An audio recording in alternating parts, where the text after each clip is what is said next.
Hoy día el presidente ha declarado que va a crear un organismo para supervisar a los gobiernos locales y regionales, para evitar bien si gastan bien su dinero. Entonces uno se pregunta, ¿no existe la Contraloría General de la República? Claro.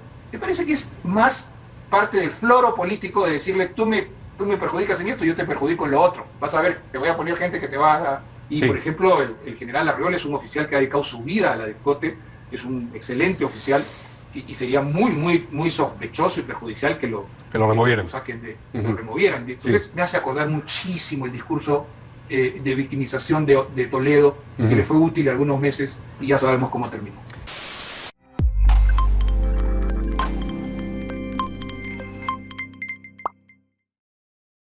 El exministro Carlos Basombrío se pronunció tras conocerse las graves denuncias en contra del nuevo jefe de la Dirección Nacional de Inteligencia, José Luis Fernández Latorre.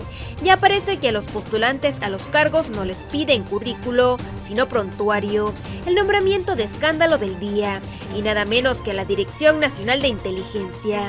Escribió este sábado, como se recuerda Epicentro TV, reveló que Fernández Latorre tiene denuncias que van desde agresión hasta abuso de autoridad y corrupción. Además cuenta con 2 sentencias judiciales, una condicional por enajenación en 1999 y otra con reclusión militar en 2003 por abuso de autoridad. Por pensar que dirigir la investigación es solo tener a la policía como la fuerza que te va a auxiliar cuando tengas que hacer algo. No es así. El rol de la policía en las investigaciones complejas de crimen organizado es enorme y depende al 90% del resultado, que la policía cumpla con sus funciones de manera muy profesional, en todo sentido. Por ejemplo, por mencionar solo un aspecto, si bien es el fiscal que pide y el juez que autoriza, las escuchas policiales las hace la policía. Si bien hay otros mecanismos de infiltración autorizados por la ley, eso los hace la policía. Entonces, si no hay garantías de que la policía va a cumplir su labor fielmente, como también si no las hay del lado del Ministerio Público, por supuesto. Claro. Se produce un quiebre muy grave de las investigaciones y además muy difícil de detectar.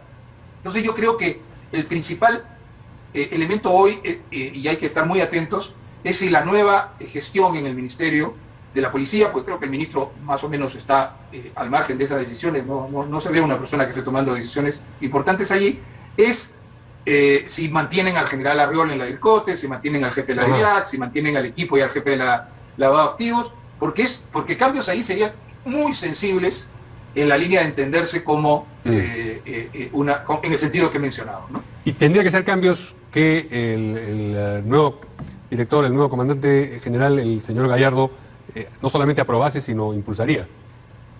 Bueno, no lo sabemos. Y no me estoy refiriendo necesariamente a solo ahora en septiembre, sino en diciembre, ¿no? Creo que la continuidad de estas investigaciones es fundamental. Y, por ejemplo, el general Arriol es un oficial que ha dedicado su vida a la DECOTE, es un excelente oficial, y sería muy sospechoso y perjudicial que lo removieran. Lo removieran. Entonces, es toda esta lógica que vive el país de que estamos más que ante un gobierno, ante una pugna de facciones por quién tiene más poder, se refleja en las instituciones y en este caso se puede reflejar en la policía y exacerba la sensibilidad que podemos tener frente a lo que ocurre, porque hay tantas evidencias de que casi todo se está haciendo en función a la pugna que mantienen. Hoy día el presidente ha declarado que va a crear un organismo para supervisar a los gobiernos locales y regionales, para evitar bien si gastan bien su dinero. Entonces uno se pregunta, ¿no existe la Contraloría General de la República? Claro. ¿No tiene una infraestructura, experiencia enormes en esto? Me parece que es más parte del floro político de decirle, tú me perjudicas en esto, yo te perjudico en lo otro. Vas a ver, te voy a poner gente que te va a cerrar. Así no se puede gobernar un país. Así no se puede gobernar un país. Eso está llevando a que virtualmente sea, y creo que quizás en buena hora, no sepa hacer nada, no puede hacer nada, más allá de continuar con las vacunas y dar un nuevo bono que ya era práctica anterior. No puedo identificar algo que se haya hecho como política de gobierno que merezca un interés y un debate para el país, ¿no? Sí, pero esta pugna, Carlos, tendría que ser en última instancia una pugna que se produce dentro del propio presidente Castillo, porque el que tiene poder es él. Solamente si es que ha ganado un terreno dentro de su propia manera de ver las cosas, Cerrón, esa pugna tendría sentido, porque si no, Cerrón diría lo que le parece, pero el que tiene el poder, el que dispone qué es lo que se debe hacer en el Estado, es el presidente. ¿Cómo así eso frustra la salida? Sí, ¿no? Tendría que ser, digamos, sí. A ver, yo lo que primero descarto la tesis, en mi opinión, sí, claro. Mi opinión, sí. La tesis de que hay un Castillo bueno y un Cerrón malo. Y me parece de una ingenuidad mayúscula. Creo que cada vez más se queda claro que lo que hay es una pugna entre dos facciones que se juntaron, no para gobernar, sino para pasar la valla y poner unos cuantos congresistas. Pero el accidente del destino llegaron donde está. Una facción, la de Perú Libre, que todos conocemos con su ideología, el programa, etcétera, y la otra, que yo me atrevería a decir igual o más de radical o igual o más de peligrosa, los profesores del Movadef, afiliados al FENATEP, ya reconocidos y que están haciendo partido, con los que trabaja directamente el presidente de la República. Y la defensa cerrada del señor Maraví, con abrumadores evidencias de que ha participado en atentados terroristas y de que el proceso judicial lo hubo, pero no ha habido, probablemente escondido. No conocemos todavía ese detalle. La defensa del presidente de ese señor es algo inaceptable para el país, éticamente inaceptable, políticamente inaceptable, por lo que significa Sendero Luminoso. Pero Bellido lo cuestiona, no porque sea más moderado, ni bueno, ni el lado... Sino porque es del otro lado. Es porque es del otro lado, exactamente. Entonces, eso es lo que está ocurriendo en el Perú, y a mi juicio es de una gravedad enorme.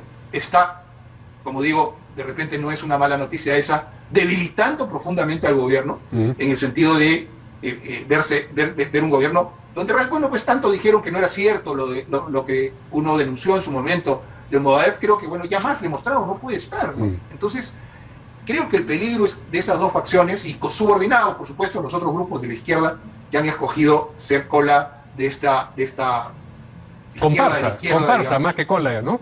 Comparsa, me parece mejor término, como bien tú lo dices. Sí. Entonces, toda la dinámica política termina centrado en eso. Sí. Sí, escucho. ¿Qué cosa es lo que entiendes tú? Siempre estamos hablando acerca de tu opinión, de tu análisis, que hace que al final Castillo no haga lo que quiere, sino lo que quiere el otro lado, en tantas ocasiones. Para mí, yo creo que, una interpretación benévola es que teme perder el apoyo de la bancada de Perú Libre, que es mayor que la de los Movadef en el Congreso. Sí. ¿Y la malévola? Antes de eso, como varias personas han explicado, si se desvincula el Perú Libre, probablemente tenga más llegada hacia el centro, a los partidos que dieron confianza a la malévola. Es algo hay en esa relación que produce una incapacidad psicológica o política de sobrevivencia para poder afirmarse con todo. Digamos, estamos en un contexto, por ejemplo, de la investigación del lavado de activos al Partido de Perú Libre, en el contexto de la campaña que llevó al actual presidente al poder. Yo no sé qué cosas han ocurrido ahí, no lo sabemos, y cabe la posibilidad de que haya habido niveles de coordinación diferentes a los que son aceptados por la ley, y que haya un temor de que eso pueda ser detonado por el otro lado, digamos, ¿no? Pero esa es una especulación que surge de esta situación increíble en la cual empieza hace 10 días aproximadamente, cuando el presidente decide sacar a Bellido del primerato, y no lo puede hacer. Así es. No lo puede hacer. Simplemente Vladimir Cerrón le dice no, y eso es lo que ocurre. Entonces, creo que llama a la suspicacia, ¿no? La capacidad de investigación de los medios de comunicación está demostrando que hay una vigilancia con el poder, como la ha habido con todos los gobiernos anteriores, que es algo que no hay que olvidarlo, porque ahora ellos están en una especie de victimización permanente, porque son los, entre comillas, representantes del pueblo, que por primera vez llegan al gobierno. Entonces se los fiscaliza con severidad. Y para terminar, Mario, me hace acordar muchísimo el discurso de victimización de Toledo, que le fue útil algunos meses, y ya sabemos cómo terminó.